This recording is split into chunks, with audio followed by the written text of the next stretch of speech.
Hi, I'm Andy Lewis from healthycanin.com, and today I'm going to share with you my number one tip for making food that your dog absolutely loves. Okay, yes, I admit I love your food. I know you do, buddy. But oh my god, your red shoes are the best. Yeah, I'm still mad about that. You knew they were the only shoes that look good with my red hot pants.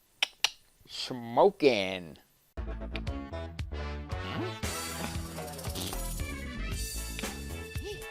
Yep.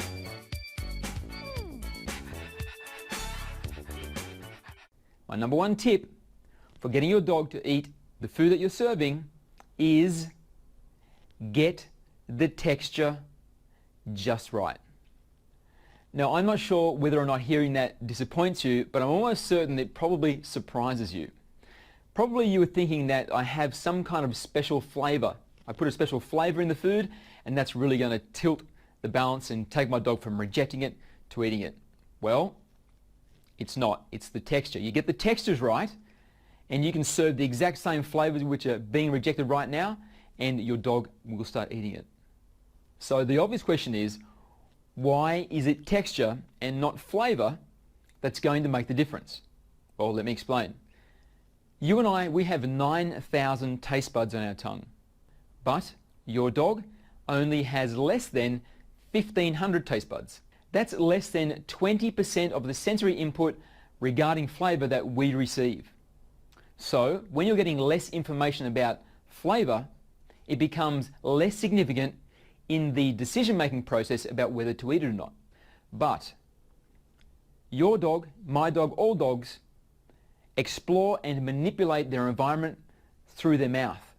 And so the sense of feeling and temperature and abrasiveness and pressure, these kind of things in their mouth provide much more feedback, more sensory input, and therefore are much more important in the decision-making process. So it follows that if you can get the textures right, so the food feels good inside the mouth, that's the key, that's the secret that's going to get your dog to start eating your food. Okay, now it's time to discuss specifically which texture you need for each of the ingredients.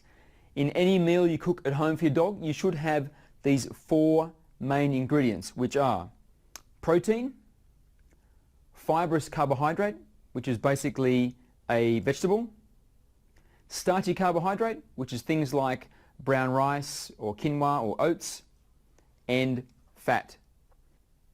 The secret with the meat is cutting it into chunks like this. So you want to chunkify the meat. Okay, that's a chunk, that's a chunk, that's a chunk. Okay, now it might seem obvious that you chunkify the meat as I put it, but other options are mince. I mean, you could just as easily go and get a mince or some kind of ground meat and mix it in and make the meal that way. It's still the exact same nutrition, but what you'll find is your dog may eat that in the beginning but then eventually go off it. And the reason your dog will go off it is not because of the taste, it's entirely because of the texture. The next essential ingredient I want to discuss the texture of is the fibrous carbohydrate, okay, or the vegetable. Okay, so what I want you to take note of here is that the vegetables are small in size.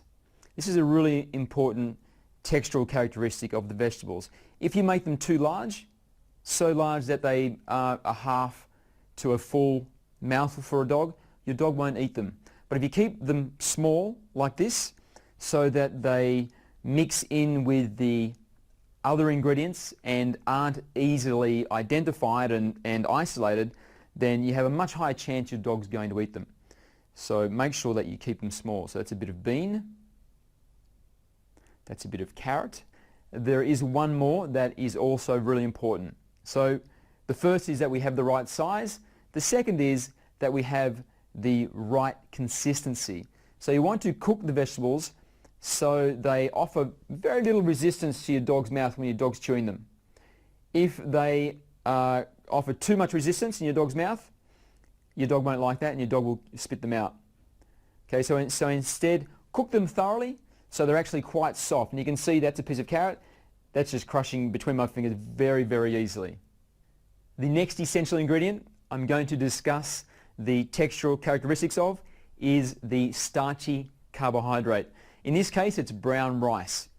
Now, with the starchy carbohydrate, it's kind of similar to the vegetable. What you want to do is you want to cook it enough that it offers very little resistance. Okay, and the way that you do that is you overcook the rice. You want to cook the rice so it is very sticky, like this. If you can see, that's a big lump of rice. It's all sticking together. Okay, and also it offers very little resistance. If I squash it, it just crushes. The rice just crushes. Very similar to the way the vegetable. Okay, the last essential ingredient I want to discuss the texture of is the fat. Now, this is a bowl of food that I've prepared for my dog in bulk. I made this like a couple of months ago, and I've just got it out of the freezer. Now, I'm holding up the whole bowl when I talk about the fat is because I can't actually pull a piece of fat out of here and show you. And the reason that I can't is because that's the textural characteristic you want to have of the fat. Basically, make it disappear. Don't have big lumps of fat in the meal. If a dog eats big chunks of fat or really fatty food, they're prone to get pancreatitis. So it has a fat component of about 10%, but there's no actual big lumps of fat. There is just one more thing that I want to discuss regarding the characteristics, the textural characteristics of the meal. And this is something which is universal for the entire meal, so I'm not going to speak about a particular ingredient individually. What I'm going to talk about is the way that everything clings together, okay, by making the components soft and clingy, especially the starchy carbohydrate, okay, and making it saucy.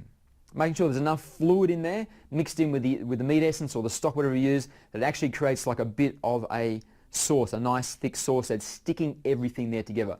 In that there, which you can see is like a clump that's really holding together by itself quite nicely there. In that I have meat, I have brown rice, I have beans, peas, carrots, everything in there, all sticking together. And that's really, really quintessentially what you want. That is the exact perfect texture of the meal that you're going to feed your dog, because everything is stuck together. And if your dog wants to eat the meat, which he or she is going to enjoy the most, she has no choice but to eat all of the things that are also stuck to the meat. Okay? There are other tricks to really sort of ramp up the desirability of the meal, but those kind of things are in other videos. Today I'm just talking about the texture, and I hope from what you've seen so far in this video, you're now feeling confident that if your dog has been rejecting or has gone off the food that you've been serving, that you can go into your kitchen now and using the exact same ingredients that you were using before, prepare them in a way that they are texturally exactly what your dog is really going to enjoy. Also enjoy red purses. Red purses? Are you trying to tell me that you've chewed up my red purse as well? Oh, maybe. Yes. Oh, that's it. You've completely ruined that outfit.